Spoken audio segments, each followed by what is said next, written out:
మీకోసం కార్యక్రమంలో మాజీ ఎమ్మెల్యే గోపిరెడ్డి శ్రీనివాసరెడ్డిపై ఎస్పీ మల్లికా గార్గేకి ఈపూరు మండలం ఈడిచెర్లకు చెందిన రియల్ ఎస్టేట్ వ్యాపారి లక్ష్మణ్ నాయక్ ఫిర్యాదు చేశారు.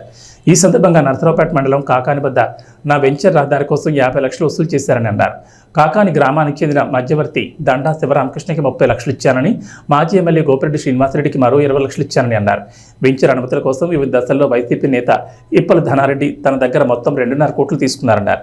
డబ్బులైనా ఇవ్వండి లేదా నాకు రహదారైనా చూపించండి అని అడిగితే నన్ను చంపేస్తామని బెదిరించారని అన్నారు. ఉన్నతాధికారులు స్పందించి న్యాయం చేయాలని బాధితుడు లక్ష్మణ్ నాయక్ కోరారు. నమస్కారం సార్, నా పేరు కొడావతి లక్ష్మణ్ నాయక్, మాది ఉడిజర్ల తండ, ఈపూరు మండలం. నేను ఇక్కడ కాకాని దగ్గర ఇప్పల దానారెడ్డి గారి దగ్గర 9 ఎకరాల 35 సెంట్లు ల్యాండ్ కొన్నాను. అంటే రియల్ ఎస్టేట్ చేసుకుని చిన్న ఒక వ్యాపారం చేసుకుని అభివృద్ధి చెందామని 2021లో 20 తారీఖు జనవరి రోజు ల్యాండ్ కొన్నాను.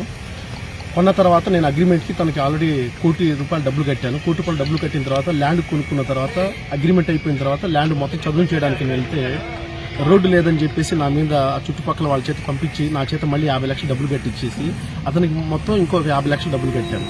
ఆ 50 లక్షలు రోడ్డు తాలూకు డబ్బులు కట్టించిన దాంట్లో ఎమ్మెల్యే గారికి ఒక 20 లక్షలు డబ్బులు ఇచ్చాను ఆఫీసులో వెళ్ళి.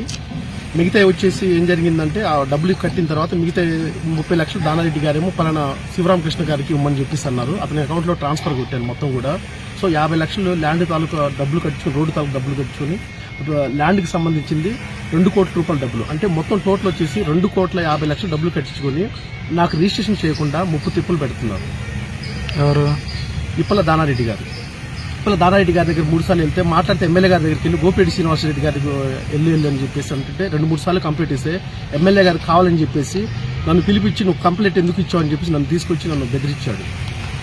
సో నాకు ఎమ్మెల్యే గారు గోపిరెడ్డి శ్రీనివాసరెడ్డి గారు మాజీ ఎమ్మెల్యే గారు ఎందుకు నువ్వు కంప్లైంట్ పెట్టావు, నా దగ్గర రాకూడదా అంటే, మీ దగ్గర ఆల్రెడీ అంతకుముందు నేను దాదాపు 100 సార్లు వచ్చాను సార్, వచ్చి నా చెప్పులు అరిగిపోయినాయి, ఇంకెన్నిసార్లు తిరగమంటారు, నేను ఉండేదేమో గుంటూరు, ఆల్రెడీ రోడ్డు పడ్డాను, ఇంకా నా దగ్గర రావడానికి డబ్బులు కూడా లేవు సార్ అని చాలాసార్లు మొత్తుకున్న తర్వాత మళ్ళీ వంగ రాజారెడ్డి గారి దగ్గర పంపించారు నన్ను సెటిల్మెంట్కి. ఆ సెటిల్మెంట్ వాళ్ళ దగ్గరికి వెళ్ళినా కూడా పాపం అతను కూడా 2-3 సార్లు మాట్లాడిన తర్వాత నాకు ఎలాంటి పరిష్కారం అనేది జరగలేదు. అట్లీస్ట్ నేను కోరుకునేది ఏంటంటే నా దగ్గర కొనుక్కున్న కస్టమర్లకి ఎలాంటి ఇబ్బంది కలగకుండా ఉండడానికి కోసం మీరు ఎట్టి పరిస్థితుల్లో నాకు ఇదే విధంగా మీడియా సమక్షంలో ఎందుకు చెప్తున్నా అంటే, నా బాధలు మొన్నటిదాకా చెప్పుకుంటే ఎవరూ పట్టించుకోవట్లేదు. ఈ మీడియా సందర్భంగా నేను చెప్పేది ఏంటంటే, ఇది పైదాకెళ్ళి నాకు ఏదో విధంగా న్యాయం జరగాలని మనస్ఫూర్తిగా కోరుకుంటున్నాను. ఇదే complaint last time IG Pal గారి దగ్గర నుంచి లెటర్ తీసుకొచ్చాను, 2-3 సార్లు ఇచ్చాను. అదే లాస్ట్ టైం ఉన్న ఎస్పీ గారికి కూడా కంప్లైంట్ ఇచ్చాను.